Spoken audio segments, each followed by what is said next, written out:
So Andrew, thank you so much for taking the time to talk to us. Love your presentation. How do you find Norway?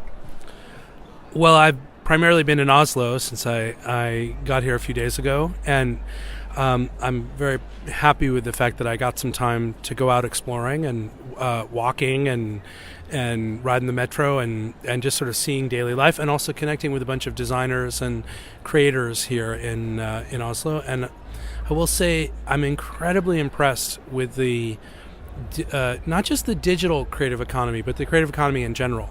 To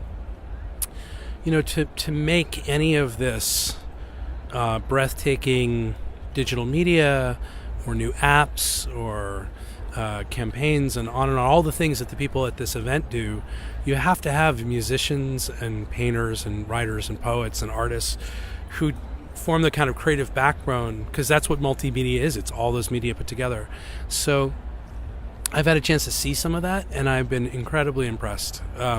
This is a city that has 600,000 or 700,000 people in it. Now, I live in Brooklyn, New York, the city of Brooklyn, which was its own city for a long time before it became part of Manhattan, which is the epicenter of the creative part of New York. And it has probably 4 million people in Brooklyn, as opposed to 700,000 here in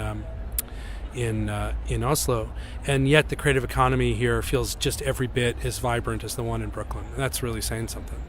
Well, I'm really happy to hear that. So in your talk, you talked a lot about human behavior and trends and things like that, and I represent the marketing part of all that.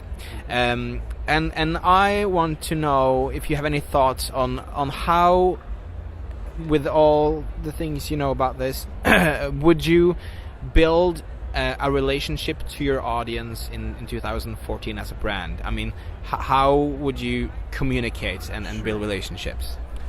Well, I think to understand what's different about communicating with what brands need to do differently today, you have to understand a little bit of what came before. So, and by before I mean like way at the beginning. So, if you went to the grocery store in, say, 1875, 125 years ago, most of the goods that you bought at the grocery were all made within a few hundred miles of the store. So you'd walk into the store and a grocer would give you the goods from a wholesale quantity behind the shelf, behind the desk.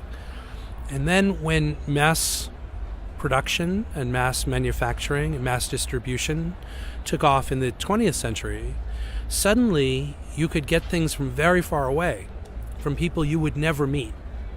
And brands kind of stood in the distance. They stood in the gap between the people who made things and the people who used them. And that gap was, so you end up with, there's a guy named Kellogg somewhere making your cornflakes. There's a person or a personification of a promise that's made over a distance. And that was true for 100 years. And that was that's why brands were built with advertising. They were built with communications, because you had to speak over the distance. Well, digital media has changed that very fundamentally. Now, you can be in intimate conversation with a company all the time.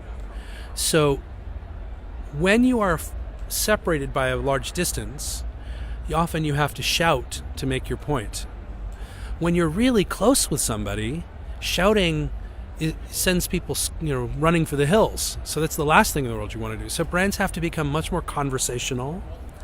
And really importantly, brands have become much more inspectable. That is to say, when the people making my cornflakes were 1,000 miles away, I could never go visit the factory. I could never see if their behavior matched their message. Now, because of the thousands and millions of little brothers who are all watching what's going on all the time, I know immediately when a company's actions and their message don't connect. So increasingly brands are behavioral. So they're intimate, conversational, and behavioral. It's about as much as what they do is what they say. And digital technology in particular has given them the ability to do much more. So there's a bigger expectation that comes on behalf of the consumers when brands are designed like that. And it's really easy to get it wrong. And one of the things that's a challenge for many big brands is they've developed very, very strongly developed muscles for communicating at a distance. They've honed them over a century. Now they very quickly have to develop the tools of communicating close in. And that is something people are scrambling to figure out. But that's where the game is. Interesting.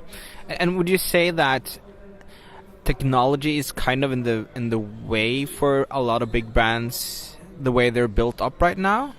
And do you think we need structural change within the big brands to be able to embrace this conversational marketing and the open sharing marketing?